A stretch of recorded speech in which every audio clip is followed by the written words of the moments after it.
Good day. Today we will focus on Indian philosophy and specifically address questions and concepts that can be found in the Upanishads.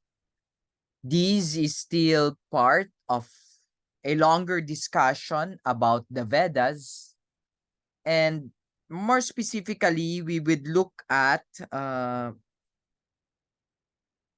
what we need to pay attention to and consider also what we can learn from the Indian philosophical systems. So the word Upanishad literally means to sit near the teacher. It comes from the words upa, which means near, ni, which means down, sad, which means to sit, and therefore Upanishads, from its etymology, means sitting near the teacher. If there's one thing we can get from this philosophical tradition, it's the educational system in which and by which the transmission of knowledge is done by way of a guru or teacher. The Filipino term guro comes from the Sanskrit word guru. And therefore, many of the things that we will see in the succeeding slides is a consequence of a handling down, of a transfer of knowledge that is made possible by a student-teacher relationship. It was impossible to do, to reach on its own, but only as a mode of uh, trying to understand more clearly what the system is about. Let's move forward. So there are 6 primary concepts that can be found in the Upanishads.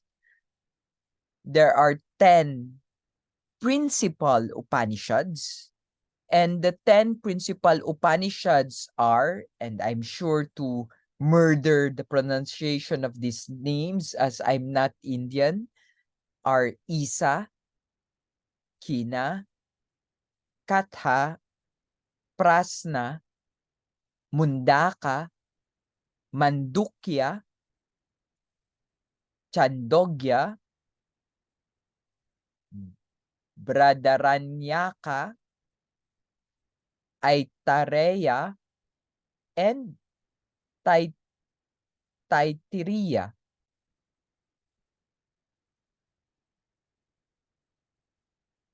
Bradaranyaka, Chandogya, Taitiriya, Aitareya, and Kina are pre-6th century BCE texts. Katha and Mondaka are 6th century BCE texts. Prahana and Mandukya are 5th to early 4th century BCE texts. And we're talking about centuries here, no? So the oldest are most probably 600 years before the Common Era. And that's a long time, no? Let's look at the 6 concepts one by one and hopefully explain each with sense. The first concept that's worth explaining is that of Brahma, no? Brahman. The concept of Brahman. The Upanishads emphasize the impermanence of the empirical world. Things perish, things are not permanent, and therefore physical reality as we experience it through the senses is also fleeting. They have a very unique term for that. The fleetingness of things. Maya. That which is not real.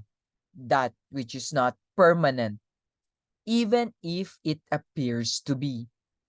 In short, the empirical world for them is an illusion. It makes sense in a way, or it presents itself as something that doesn't go, but in reality is something that perishes.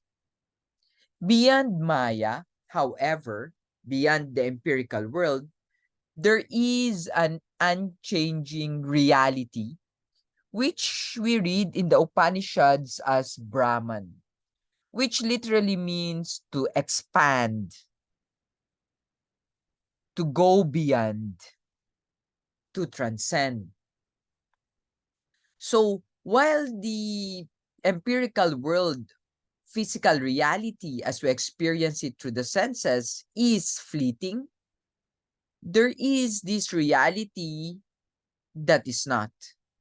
In a way, this is an idea that you find also in Plato's Phaedo, especially when he argues about the immortality of the soul by looking at death or the possibility of dying.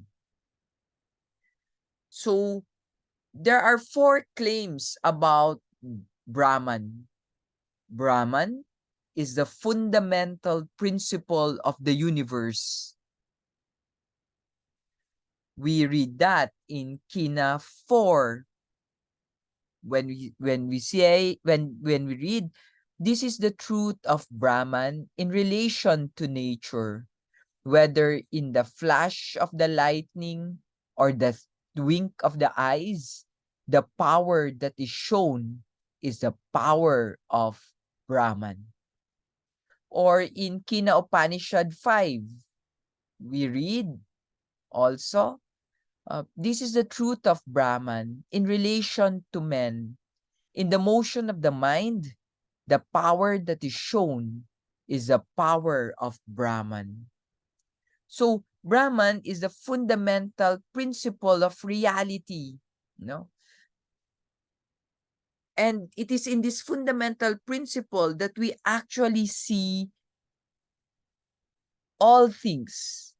So Brahman is the reality in all. And all things are in Brahman.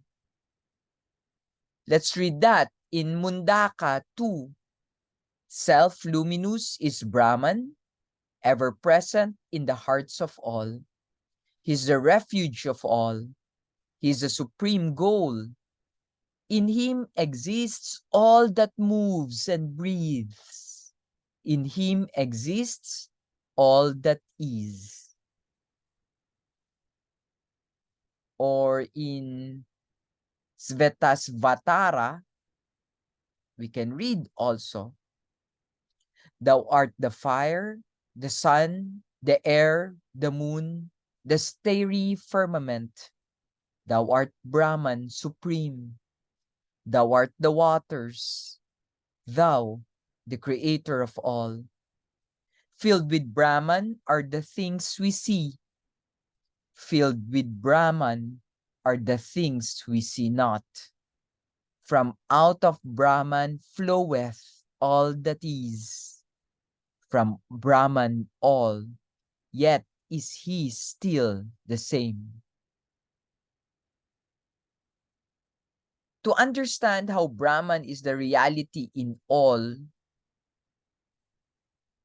it's not easy. But Brahman is everything. He is all things. He's like the air that we breathe. It is everything, technically. Brahman, therefore, since he is the reality in all and all things, is the state of non-duality. Let's read that in Bradaranyaka Upanishad. Again, I would reiterate, I have murdered these names, I'm sure, but I hope that I'm doing justice talking about it, even if I'm not able to pronounce these concepts properly or titles properly. Let's read the text in Bradarayan Rayaka Upanishad 4. As long as there is duality, one sees the other, one hears the other, one smells the other, one speaks to the other, one thinks of the other, one knows the other. But when the illumined soul, the all is dissolved in the self, who is there to be seen by whom? Who is there to be smelt by whom? Who is there to be heard by whom? Who is there to be spoken by whom? Who is there to be thought by whom? Who is there to be known by whom? Let's continue to 15. By whom shall the knower be known? The self is described as not this, not that. It is incomprehensible, for it cannot be comprehended. Undecaying, for it never decays. Unattached, for it never attaches itself. Unbound, for it is never bound. It is like yin yang. Sorry, that the way that is not also the way in Taoism, not yin yang. And the fourth one is Brahman is ineffable. From Kina Upanishad, we read, that which cannot be expressed in words, but by which the tongue speaks, know to be the Brahman. Brahman is not the being who is worshipped of men, that which is not comprehended by the mind, but by which the mind comprehends, know that to be Brahman. Brahman is not the being worshipped of men, that which is not seen by the eye, but by which the eye sees, know that to be Brahman. Brahman is not the being worshipped of men, that which is not heard by the ear, but by which the ear hears, know that to be Brahman.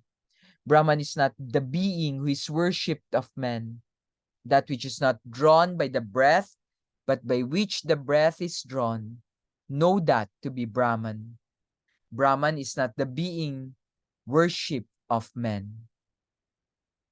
So let's go back to the four major claims about the Brahman. First, Brahman is fundamental principle of the universe. Second, Brahman is the reality in all, and all things are in Brahman. Third, Brahman is the state of non-duality. No, and fourth, Brahman is ineffable. The central claims of the Upanishads about Brahman suggest that Brahman is not a personal being. It's an impersonal absolute, not a being with attributes that characterize persons like self-awareness, perspectival experience, deliberative rationality, and being the subject of intentional states. On these understanding and view, Brahman is formless or attributeless. There's a Hindu word for it, no? Nirguna. And he's not therefore a personal God. This is something interesting because as you'd see in the Christian tradition, God is someone that can be befriended. Brahman can never be a friend, is never to be a friend. That's a different case altogether.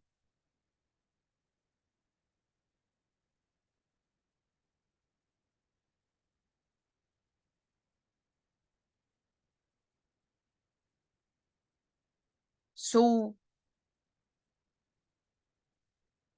If Brahman therefore is without form, then gods represent different provisional manifestations of Brahman. So there are three manifestations of Brahman: Brahma, Vishnu, and Shiva, all referring, however, to Brahman.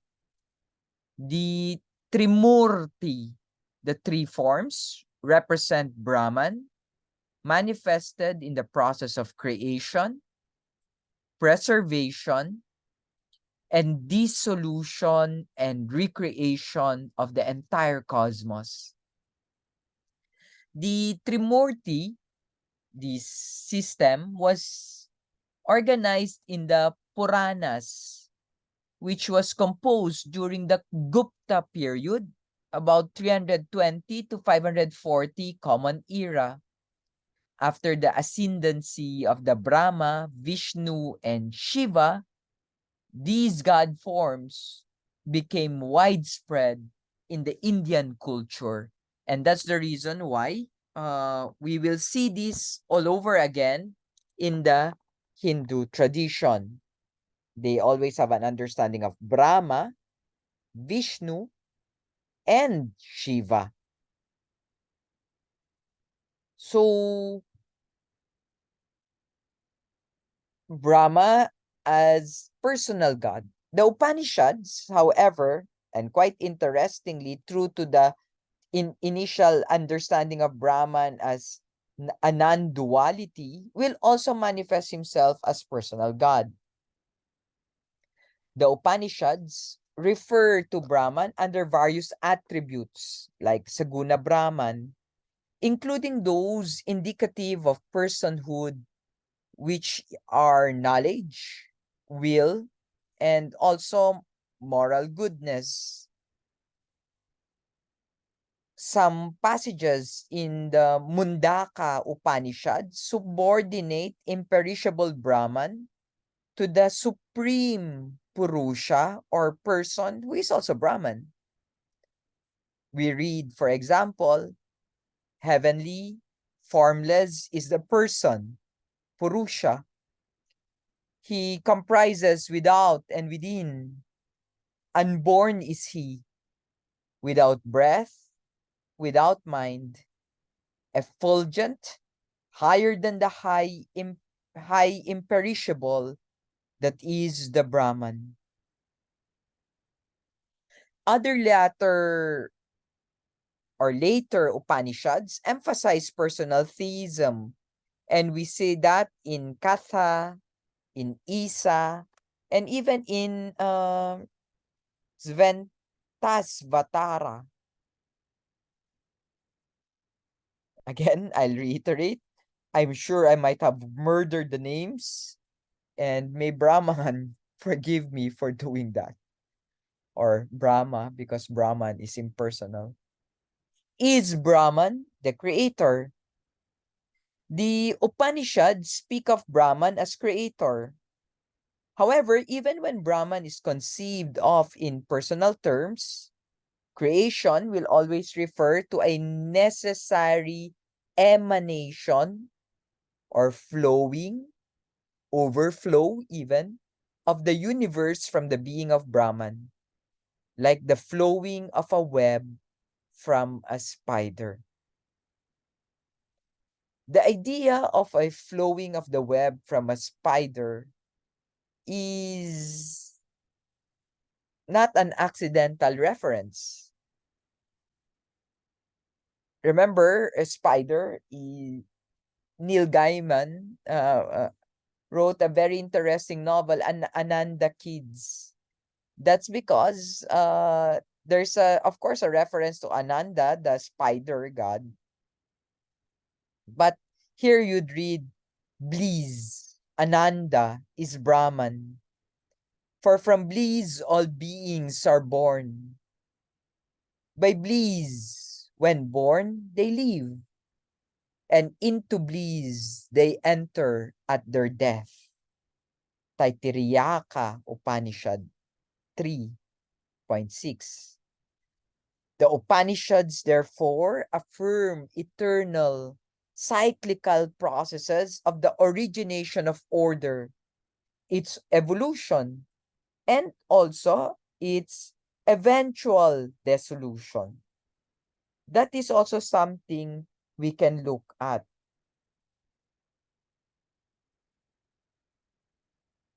So bliss, as we've said, and now you have it in front of you, bliss, Ananda is Brahman. From bliss, all beings are born. By bliss, when born, they live, and into bliss they enter at their death. So, Brahman. Let's go to the second concept here, Atman. Atman refers to the true self. The Upanishads teach the existence of a true self, and the Upanishads names these true selves Atman. Atman is distinguished from the individual personality or ego formed through attachments to sense objects. The true self of each person is not identical with the body or a person's mind that is conditioned by sense experience. It's quite interesting to note how there is a continuous doubt that is imposed on sense experience, Maya. So the individual self is different from the true self. The individual self is subject to the laws of karma and rebirth. This can only be transcended through knowledge of the true nature of the self and true nature of reality. And as we move on, we would see that emphasized in the concepts of avidya, karama, samsara, and moksha. And there we will also see, more importantly, the dichotomy between the individual self and the true self. Atman is pure consciousness. Atman is simply consciousness or awareness without objects. Hence, Atman is called pure awareness or non-differentiated or undifferentiated consciousness. Atman, it needs to be reasserted, is different from the mind. Atman is not the mind. For the mind is consciousness conditioned by objects. And consciousness conditioned by objects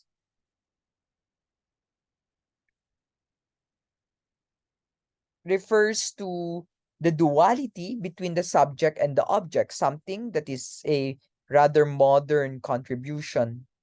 The separate ego, the false self, is an identification of the I with the sensing, perceiving, and thinking, or the objects given through these changing mental processes. I am these, I am that, and therefore something that is in accordance with Maya and therefore not true. Atman is different. Atman is the enduring and ever-present I. Behind all the changing states of consciousness, the witnessing background of all experience. Unlike the body and the mind, Atman is eternal. It is unborn. It is unlimited. While many Upanishads deny that Atman is an individual consciousness, it is actually non-dual consciousness or a universal consciousness, from which it follows that the Atman of each person is in fact the same reality. Let's read this excerpt from Kina Upanishads.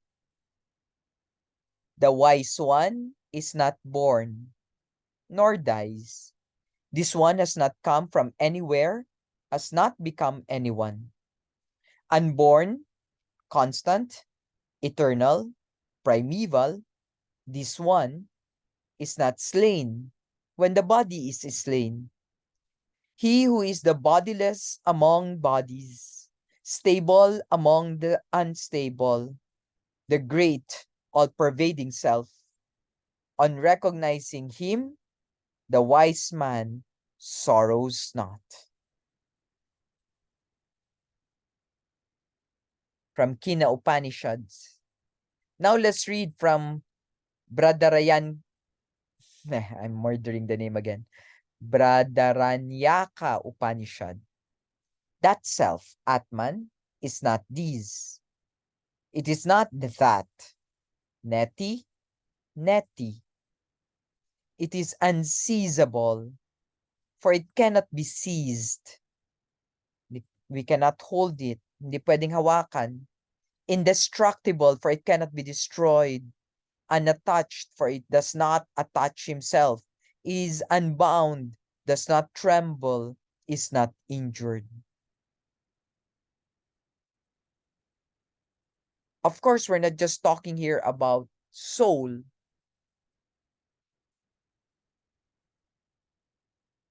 Or it's not at least the equivalent of the Christian soul. Something more. So what is the relationship between Brahman and Atman, the first and the second theme? So, Tattivam Asi, no? Atman,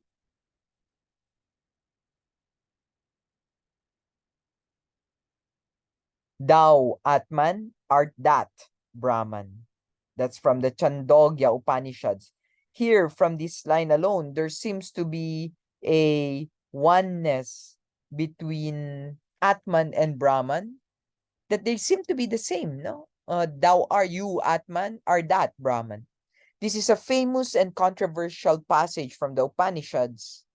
It's like saying that Atman and Brahman are identical, or we're not really sure whether Atman and Brahman are united in some way without being entirely identical.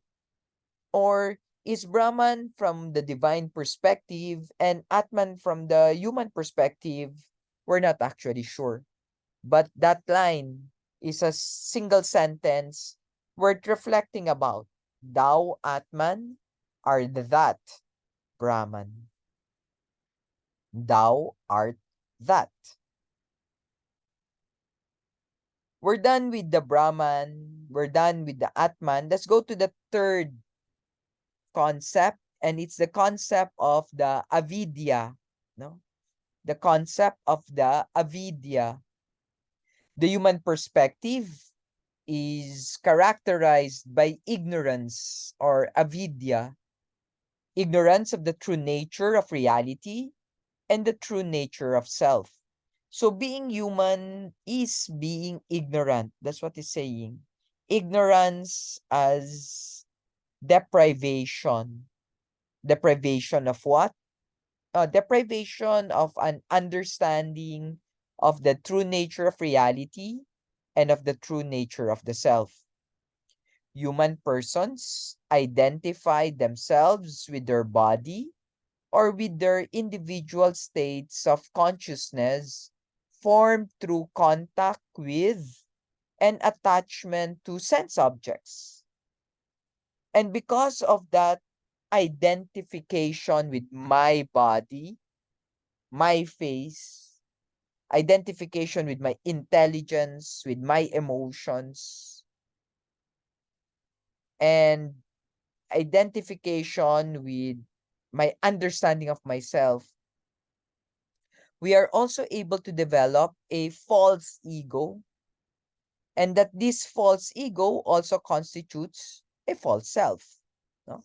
The false ego is the source of human suffering or unhappiness because the false ego is a product of attachments. Attachments to what is non-enduring, attachments to things that are fleeting.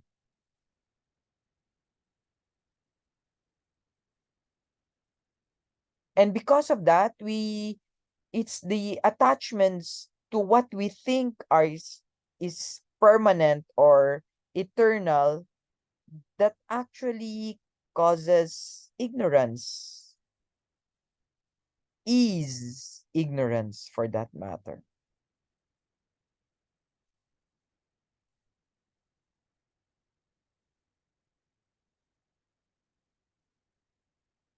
And they have a term for that, avidya, avidya, attachment, attachment. Let's go to the fourth concept. And the fourth concept is samsara and karma. Samsara and karma.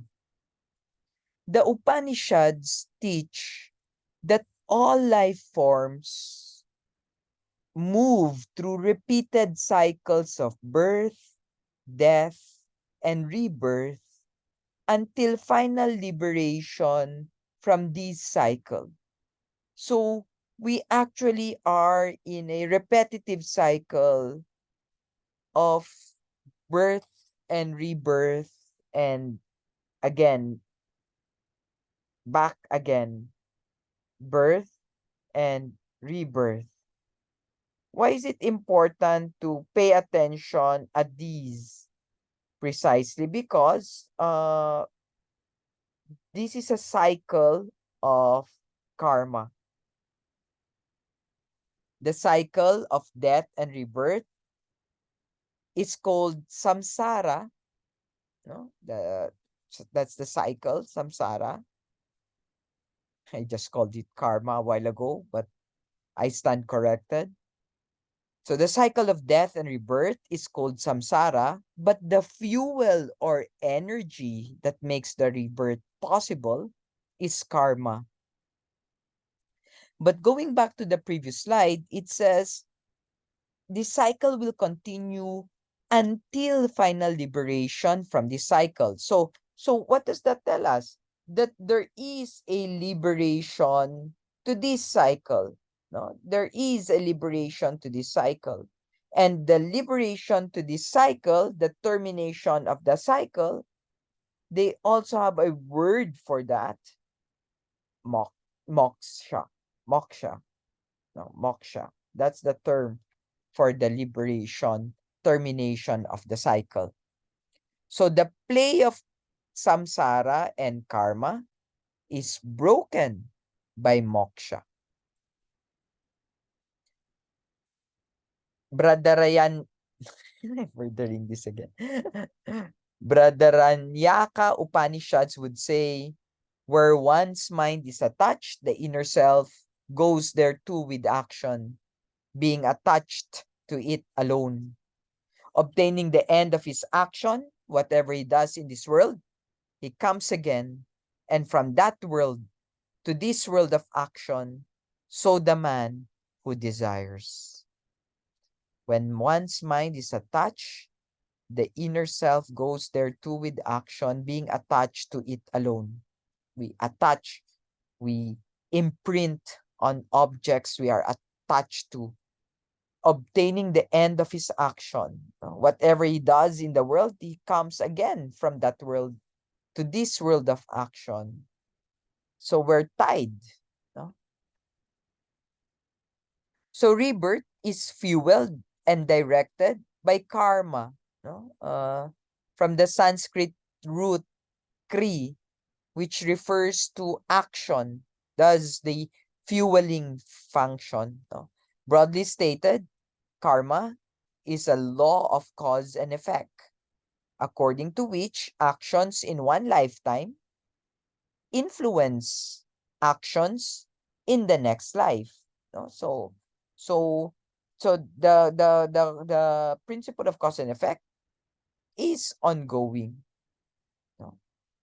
Will continue. That's what we're saying. More technically, karma designates a law of cosmic justice, according to which every action has an effect that is proportionate to the moral quality of the action. Let's listen to that again. Karma designates or is understood as a law of cosmic justice, the cosmos's way of evening things out, balancing things even, where no every action, and do not undermine the word every, that literally means all actions, has an effect, and the effect is proportion to the moral quality of the action conducted or action done. So attachment to material forms of existence, Maya, are modes of false ego, false Atman. And this is the basic karmic energy that fuels samsara. Okay? Attachment to objects. The form of one's karma is shaped by the specific nature of one's attachments. Interesting. The form of one's karma is shaped by the specific nature of one's attachments. Maybe it's good to ask ourselves right now, what are my attachments? Because eventually, my form in the next life will have something to do with my attachments. So here you can see the video, the photo of a Homo erectus holding a bone until it became a sphere, until it becomes a gun, until it becomes something you eat, until you become a pig. Yikes. Rebirth is therefore not restricted to rebirth as a human being, but it extends to the animal world. And not just the animal world, it also extends to other realms of existence. You don't just become a cat, dog, pig, and the like. You can turn into a stone or other realms, plant maybe, or an object. The form of one's karma, good or bad, determines the realm of existence into which one is born. Napaisip ako, paano kung ikaw yung tao na plastic ka masyado? And if you're too plastic, baka maging plastic ka in the next life.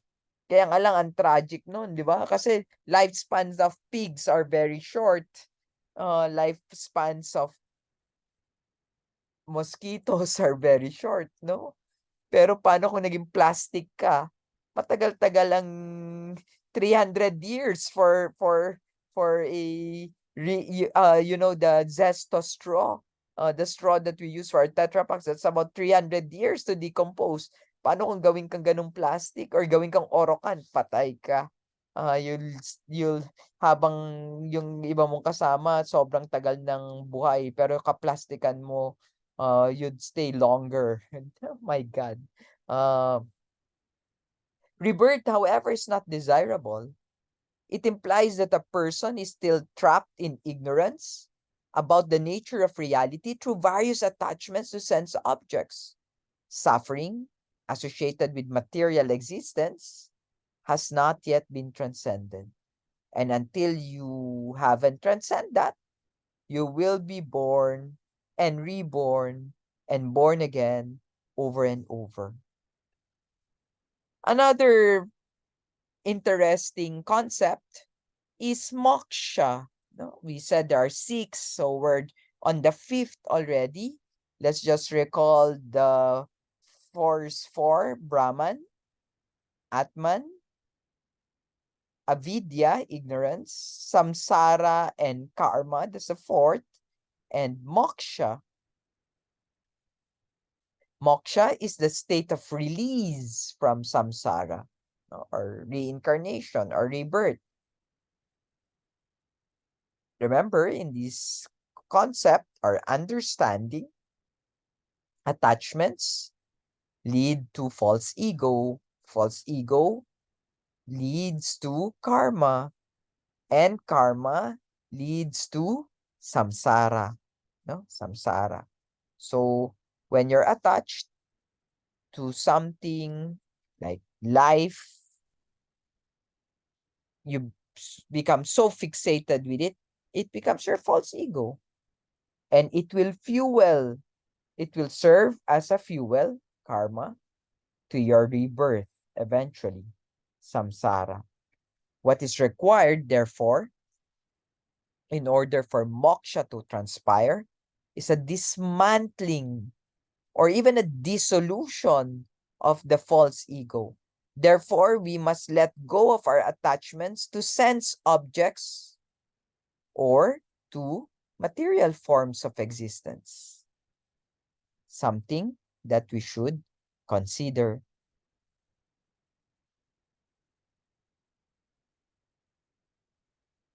But how do we dismantle the false ego? Uh, there are many suggestions how we can disable the false ego. Spiritual discipline dismantles the false ego. And spiritual discipline or practice consists in one, observing moral laws, and two, meditation. When we say observing moral laws in the Hindu tradition, this is aimed at renunciation of material attachments. And the renunciation of material attachments will play a very important role in the long run. Moral laws included the study of scriptures, honesty, self-denial, the practice of austerity, self-control, cheerful fulfillment of everyday duties. And the fundamental aim of the moral law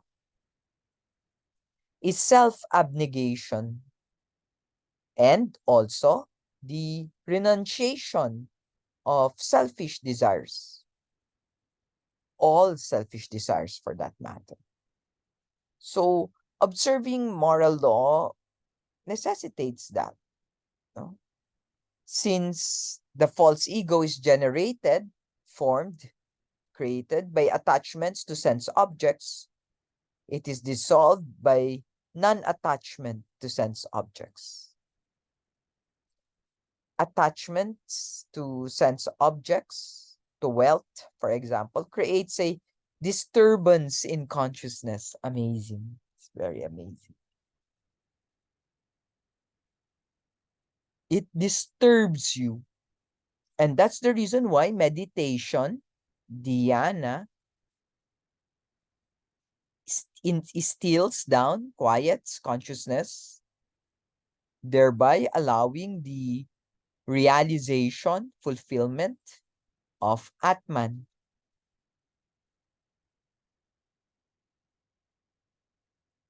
Non-attachment, therefore, and meditation operate in tandem. They operate in tandem to concentrate the mind, to focus the mind on one thing, one that releases the attention given to other things. Hence, meditation assists non-attachment to sense objects. Meditation makes possible the very process of non-attachment.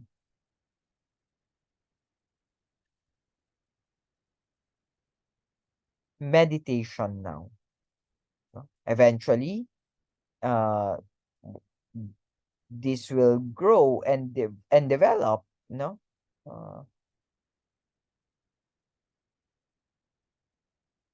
Having heard and reflected on the word of Brahman in the scriptures, One must practice concentration on the truth of the Brahman and the self, repeating mantras such as Om. As I said, that's a very, very famous mantra and is often repeated multiple times in um, multiple sites. And I encourage you to uh, look at it. Let me see if this will work, but just quickly.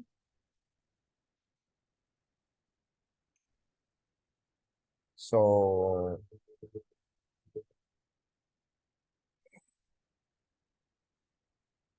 that's the Om meditation.